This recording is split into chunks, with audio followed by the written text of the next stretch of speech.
குலசேகரன் பட்டினம் அருகே 4 வயது பெண் குழந்தையை பாலியல் கொடுமை செய்து கொலை, தாயின் கள்ளக்காதலன் கைது. நாகர்கோவில் இருளப்பபுரத்தைச் சேர்ந்தவர் சத்யா. இவருக்கும் ராஜா என்பவருக்கும் திருமணமாகி ஒரு பெண் குழந்தை உள்ளது.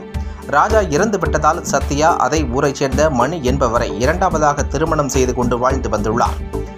இந்த தம்பதிகளுக்கு சந்தோஷியா என்ற மகள் உள்ளார். இந்நிலையில் கணவன் மனைவியுடன் ஏற்பட்ட கருத்து வேறுபாடு காரணமாக இருவரும் பிரிந்து வாழ்கின்றனர்.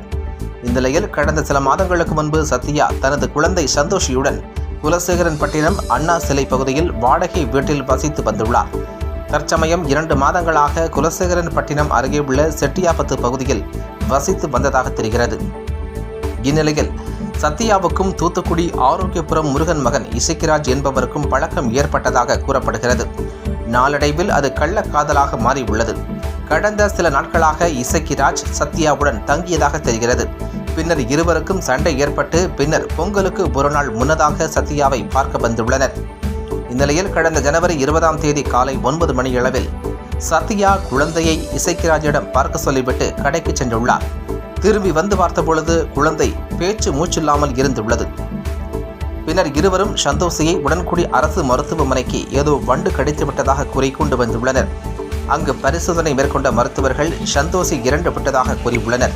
பின்னர் அவரது உடலை தூத்துக்குடி அரசு மருத்துவமனைக்கு அனுப்பி வைத்தனர். பின்னர் குழந்தையின் உடலில் காயங்கள் இருந்ததால் இதுகுறித்து குலசேகரன் பட்டினம் போலீசாருக்கு தகவல் தெரிவிக்கப்பட்டது.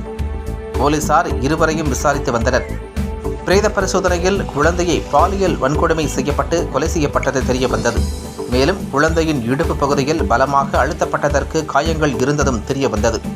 இதுகுறித்து சத்யா கொடுத்த புகாரின் பேரில் இசக்கிராஜ் மீது போக்சோ சட்டத்தில் வழக்குப்பதிவு செய்து அவரை குலசேகரன் பட்டினம் போலீசார் கைது செய்து தீவிர விசாரணை மேற்கொண்டு வருகின்றனர்.